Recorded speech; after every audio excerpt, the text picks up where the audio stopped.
Hello friends, இன்றைக்கி நம்ம daily லைஃப்க்கு தேவையான யூஸ்ஃபுல்லான கிச்சன் டிப்ஸ் தாங்க பார்க்க போகிறோம். வீடியோவை ஸ்கிப் பண்ணாமல் ஃபுல்லாக பாருங்கள் ஃப்ரெண்ட்ஸ். அப்போ தாங்க பார்க்குறவங்களுக்குமே புரியும். இப்போ வாங்க வீடியோக்குள்ளே போகலாம். ஃபஸ்ட்டு டிப்பு என்னன்னு சொல்லி பார்க்கலாங்க. நம்ம வீட்டில் நம்ம ஹாட் பாக்ஸில் யூஸ் பண்ணோம் இல்லையா, இந்த ஹாட் பாக்ஸில் பார்த்தீங்கன்னா ஒழுங்காக நமக்கு சூடு நிற்காது. அது மட்டும் இல்லாமல் நம்ம ஹாட் பாக்ஸை யூஸ் பண்ணாமல் வச்சுருந்தாலுமே நமக்கு சூடு நிற்காமல் போயிடுங்க. அந்த மாதிரி சூடு நிற்காத டைமு இந்த டிப்பை நீங்கள் ட்ரை பண்ணுங்கள்.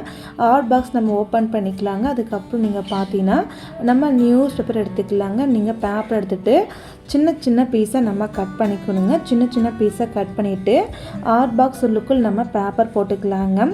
இந்த மாதிரி நீங்கள் பேப்பர் ஃபுல்லாக நீங்கள் போட்டதுக்கப்புறம் நீங்கள் பார்த்தீங்கன்னா நம்ம லைட்டாக சூடு பண்ண தண்ணி நம்ம எடுத்துக்கலாங்க. நான் இன்றைக்கி ஒரு 3 சொம்பலுக்கு மட்டும் தண்ணி எடுத்துக்கிறேன். ஹாட் பாக்ஸ் உள்ளுக்குள்ள இது போல் நம்ம ஊற்றி வச்சுக்கலாங்க. இந்த மாதிரி நீங்கள் தண்ணி ஊற்றுனதுக்கப்புறம் பார்த்தீங்கன்னா எப்போதும் போல் நீங்கள் ஹாட் பாக்ஸ் மூடி எடுத்துக்கலாங்க. மூடி எடுத்துகிட்டு ஒரு டைம் நீங்கள் க்ளோஸ் பண்ணி வச்சுங்க. ஒரு கிட்டத்தட்ட ஒரு 10 நிமிஷம் போல் நீங்கள் அப்படியே நம்ம விட்டுடலாங்க.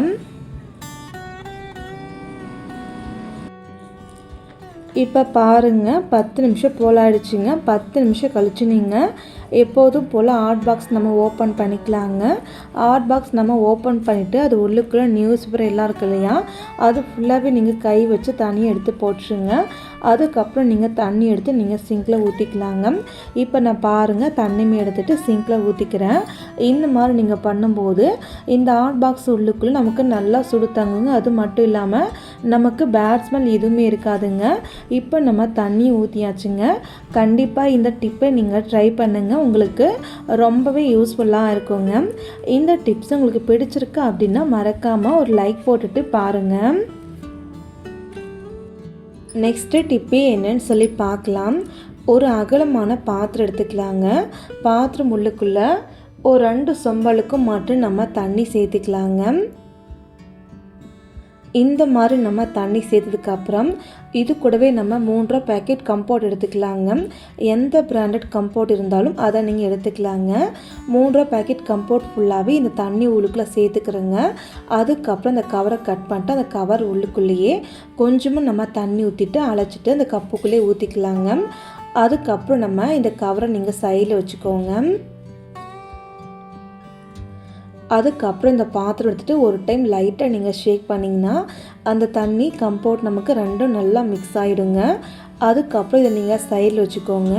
ஒரு வாட்டர் பாட்டில் நம்ம எடுத்துக்கலாங்க. வாட்டர் பாட்டில் நம்ம எடுத்துகிட்டு நம்ம கரைச்சி வச்ச கம்போர்ட் தண்ணி ஃபுல்லாகவே இந்த கேன் உள்ளுக்குள் நம்ம ஊற்றிக்கலாங்க. இப்போ நம்ம கேன் உள்ளுக்குள்ளே ஊற்றியாச்சுங்க. அதுக்கப்புறம் நம்ம பாட்டில் கேப்பு நல்லா டைட்டாக நீங்கள் க்ளோஸ் பண்ணிக்கோங்க. இந்த மாதிரி நீங்கள் பாட்டில் கேப்பை நல்லா டைட்டாக க்ளோஸ் பண்ணி வச்சுக்கோங்க. இது எதுக்காகன்னு சொல்லி பார்க்கலாம். இதை நீங்கள் அப்படியே வச்சுட்டு ஒரு கம்பியோ இல்லை கத்தியோ வச்சுட்டு லைட்டாக கேஸ் ஸ்டவ் ஹீட் பண்ணிவிட்டு சின்னசாக ஒரு ஹோல்ஸ் போல் நீங்கள் போட்டு விட்டுக்கோங்க. நான் இன்றைக்கி ஒரு கம்பி வச்சு ஒரே ஒரு ஹோல்ஸ் போல் இந்த மாதிரி நான் போட்டு வச்சுக்கிட்டேங்க. இது எதுக்காகன்னு சொல்லி பார்க்கலாம் வாங்க. நம்ம வீட்டில் சிங்க்லாம் க்ளீன் பண்ணி முடித்தோடனே பார்த்தீங்கன்னா அந்த சிங்க்குள்ளே நமக்கு ஒரு மாதிரி பேட் ஸ்மெல் வந்துகிட்டே இருக்குங்க. அந்த மாதிரி பேட் ஸ்மெல் வராமல் இருக்க நம்ம கரைச்சி வச்ச இந்த கம்போர்ட் தண்ணியை கொஞ்சமாக நீங்கள் ஸ்ப்ரே பண்ணி விட்டால் போதும். சிங்க்கு ஃபுல்லாகவே நல்லா வாசனையாக இருக்குங்க. அது மட்டும் இல்லைங்க, இந்த கம்போர்ட் தண்ணியை வச்சு உங்கள் கிச்சன் அடுப்பு எல்லாமே நீங்கள் தொடச்சிக்கலாம். கிச்சனுமே நமக்கு நல்லா வாசனையாக இருக்குங்க. கண்டிப்பாக இந்த டிப்பை நீங்கள் ட்ரை பண்ணுங்கள். நமக்கு ரொம்பவே யூஸ் ஆகுங்க. நெக்ஸ்ட்டு டிப்பு என்னன்னு சொல்லி பார்க்கலாங்க. ஒரு கொட்டாங்குச்சி நம்ம எடுத்துக்கலாங்க. இந்த மாதிரி கொட்டாங்குச்சி நம்ம எப்படி யூஸ் பண்ணலான்னு சொல்லி பார்க்கலாம். கொட்டாங்குச்சி நீங்கள் சைடில் வச்சுட்டு ஒரு பாட்டில் கேப்பை நம்ம ஃபஸ்ட்டு எடுத்துக்கலாங்க. அதுக்கப்புறம் நீங்கள் ஏதாச்சும் ஒரு நல்ல க்ளூ கம்மை எடுத்துக்கலாங்க. நான் இன்றைக்கி க்ளூ ஸ்டிக் எடுத்துக்கிட்டேன். இந்த மூடி மேலே ஓரங்கள் எல்லா பக்கமும் இது போல் கம்மை நம்ம அப்ளை பண்ணி விட்டுக்கலாங்க.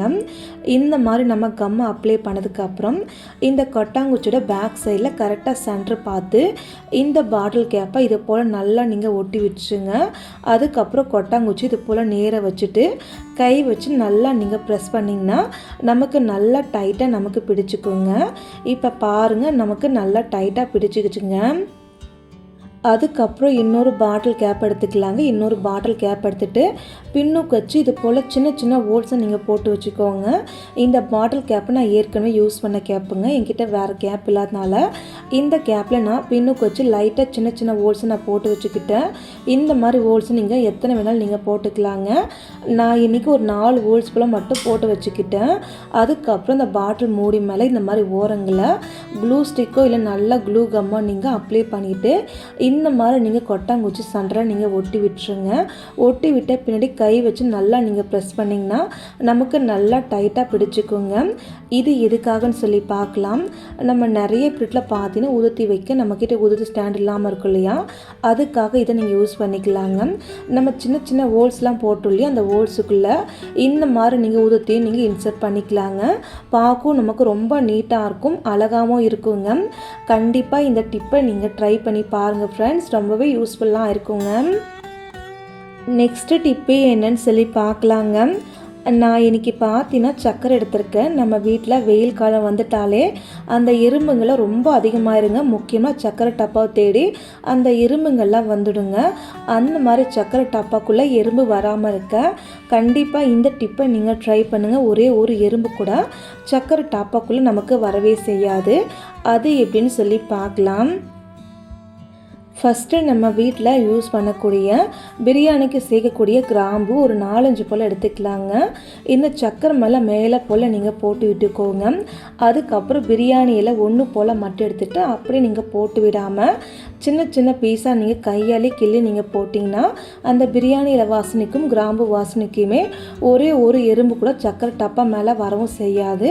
அந்தளவுக்கு ரிசல்ட் நல்லா இருக்குங்க. கண்டிப்பாக இந்த சின்ன டிப்பை நீங்கள் ட்ரை பண்ணி பாருங்கள், நமக்கு ரொம்பவே யூஸ்ஃபுல்லாக இருக்கும். கண்டிப்பாக ட்ரை பண்ணி பார்த்துட்டு கீழே கமெண்ட் பாக்ஸில் கமெண்ட் பண்ணுங்கள். நெக்ஸ்ட்டு டிப்பு என்னன்னு சொல்லி பார்க்கலாங்க. நான் இன்றைக்கி பார்த்தீங்கன்னா சின்னதாக ஒரு வாட்டர் கேன் எடுத்திருக்கேன். இந்த மாதிரி வாட்டர் கேன் மூடி இல்லாமல் எடுத்து வச்சுக்கோங்க. இதை நீங்கள் அப்படியே வச்சுட்டு ஒரு பழைய கத்தி எடுத்துகிட்டு கேஸ் ஸ்டவ் கத்தி நீங்கள் லைட்டாக ஹீட் பண்ணி எடுத்துக்கோங்க. அதுக்கப்புறம் நான் கட் பண்ணுற பாருங்கள், இதே போல் நீங்கள் வாட்டர் கேனை கொஞ்சம் மட்டும் நீங்கள் கட் பண்ணி எடுத்துருங்க. இப்போ பாருங்கள் ஃப்ரெண்ட்ஸ், நம்ம கட் பண்ணி எடுத்தாச்சுங்க. இப்போ நம்ம கட் பண்ணதுக்கப்புறம் அந்த பாட்டில் மேலே ஷார்ப்னஸ் இருக்குங்க. அந்த ஷார்ப்னஸ் போகிறதுக்கு அதே கத்தி வச்சு லைட்டாக நீங்கள் தேய்ச்சிங்கன்னா அந்த ஷார்ப்னஸ் எல்லாமே நமக்கு போயிடுங்க. இந்த பாட்டில் மேல் பகுதி நமக்கு தேவைப்படாதுங்க. அதனால் நீங்கள் சைடில் வச்சுக்கோங்க. அதுக்கப்புறம் இது போல் ஒரு மூடி நம்ம எடுத்து வச்சுக்கலாங்க. இந்த மூடி நீங்கள் அப்படியே வச்சுட்டு ஒரு பழைய கத்தியும் இல்லை ஒரு கம்பியும் எடுத்து லைட்டாக நம்ம கேஸில் ஹீட் பண்ணிக்கலாங்க. இந்த மூடி ஓரங்கள் கொஞ்சம் தள்ளி கொஞ்சம் இது போல் நீங்கள் பெரிய சைஸாக நீங்கள் ஹோல்ஸ் போட்டுக்கோங்க. நான் ஹோல்ஸ் போட்டுட்டு காமிக்கிறேன், நீங்களுமே இதே போல் ஹோல்ஸ் நீங்கள் போட்டு வச்சுக்கோங்க. அதுக்கப்புறம் நம்ம மூடியை சைடில் வச்சுக்கலாங்க. நம்ம கட் பண்ணினா வாட்டர் கேன் எடுத்துக்கலாங்க. இந்த வாட்டர் கேன் எடுத்துகிட்டு அதுக்கப்புறம் நீங்கள் ஏதாச்சும் பெவிக்விக்கு நல்ல க்ளூகம் ஏதாச்சும் எடுத்துக்கோங்க. நான் இன்றைக்கி பார்த்தீங்கன்னா க்ளூ ஸ்டிக் எடுத்துக்கிட்டேன். க்ளூ ஸ்டிக் எடுத்துகிட்டு இந்த பாட்டில் மேலே எல்லா ஓரங்களையுமே நல்லா அப்ளை பண்ணி விட்டுக்கலாங்க. இந்த மாதிரி நீங்கள் அப்ளை பண்ணதுக்கப்புறம் இந்த மூடி மேலே நல்லா ஒட்டி விட்டுருங்க. இன்னும் நமக்கு நல்லா ஸ்ட்ராங்காக ஒட்டி வைக்க இன்னும் கொஞ்சம் க்ளூகம் போட்டு நல்லா ஒட்டி விட்டுருங்க. இப்படியே நீங்கள் 1 நிமிஷம் போல் நீங்கள் விட்டிங்கன்னா நமக்கு நல்லா ஸ்ட்ராங்காக பிடிச்சிக்குங்க. இப்போ நம்ம கிச்சனுக்கு தேவையான ஆர்கனைஸ் ரெடி ஆகிடுச்சுங்க. இது எதுக்காகன்னு சொல்லி பார்க்கலாம் வாங்க. நம்ம வீட்டில் ஸ்பூன்லாம் க்ளீன் பண்ணி நம்ம அங்கங்கே வச்சுருப்போம் இல்லையா, அந்த ஸ்பூன்லாம் நீங்கள் எப்போதும் போல் வாஷ் பண்ணிவிட்டு இந்த மூடி மேலே நீங்கள் அழகாக நீங்கள் வச்சிடலாங்க. இந்த மாதிரி நீங்கள் வைக்கும்போது நமக்கு பார்க்கறதுக்கு ஆர்கனைஸ்டாக இருக்குங்க. எடுக்குமே நமக்கு ரொம்பவே ஈஸியாக இருக்குங்க. அது மட்டும் இல்லைங்க, உங்களுக்கு எங்கே தேவையோ அங்கே கொண்டு போய் நீங்கள் இந்த பாட்டிலை வச்சு விட்டுக்கலாங்க. இந்த பாட்டில் இந்த மூடி நமக்கு நல்லா ஸ்ட்ராங்காக இருக்கும், நமக்கு கீழே எல்லாம் விழுகவும் செய்யாதுங்க. கண்டிப்பாக இந்த டிப் உங்களுக்கு ரொம்பவே யூஸ்ஃபுல்லாக இருக்குங்க. மறக்காமல் இந்த டிப்ஸையும் ஒரு டைம் நீங்கள் ட்ரை பண்ணி பாருங்கள். ஓகே ஃப்ரெண்ட்ஸ், இன்றைக்கான டிப்ஸில் உங்களுக்கு எந்த டிப்ஸு பிடிச்சிருக்கு சொல்லி மறக்காமல் கமெண்ட் பாக்ஸில் கமெண்ட் பண்ணுங்கள். இதில் ஏதாச்சும் உங்களுக்கு யூஸ்ஃபுல்லாக இருந்தாலுமே லைக் பண்ணுங்கள், சப்ஸ்கிரைப் பண்ணுங்கள், ஷேர் பண்ணுங்கள், ட்ரை பண்ணுங்கள்.